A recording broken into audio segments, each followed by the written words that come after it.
আজকে সকাল সকাল উঠে পড়েছি কিনা দাদার গায়ে হলুদ।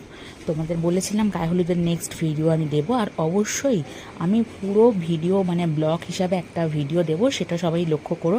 কারণ এখানে তো ছোট ছোট ভিডিও বা শর্টসগুলো আমি আপলোড করছি, তো এতে হয়তো পুরোটা ডিটেলসে দেখাতে পারছি না। তো একটু তাড়াহুড়োর মধ্যেই আমাদের গায়ে হলুদটা হয়েছিল, কারণ আমরা যেহেতু অনেক দূরে যাব বরযাত্রী, বুঝতেই পারছো আসানসোল মানে আমাদের কলকাতা থেকে আসানসোল মানে প্রায় 5 ঘন্টার মতো যেতে লাগে। তো যেহেতু অনেকটাই দূরে যাব, তো তাড়াহুড়োর মধ্যে মানে অলরেডি 12টা বেজে গেছিলো, যেখানে আমাদের 1টার মধ্যে বেরোনোর কথা ছিল। এখানে গায়ে হলুদ কমপ্লিট হতে হতেই 1:30 বেশি হয়ে গেল, মানে দুটো বেজেই গেল। তো কিছু করার নেই, বিয়েবাড়ি তো লেট হবেই, তাই না? তার মধ্যে ক্যামেরাম্যানও লেট করছিল। যাই হোক, তাড়াহুড়োর মধ্যে একটা কমপ্লিট করে নেওয়া হয়েছিল। আর তোমাদের একটু বলে নিই, এটা হচ্ছে আমার বড় পিসির ছেলে, ঠিক আছে? অনেকে আমাকে ফেসবুকে কোয়েরি করেছিল এই দাদাটাকে। আমি আমার বড় পিসির ছেলে, আমার নিজের দাদার এখনও অবধি বিয়ে হয়নি। অবশ্যই যখন হবে তোমাদের সঙ্গে অবশ্যই শেয়ার করব। এটা আমার বড় পিসির ছেলের বিয়ে ছিল।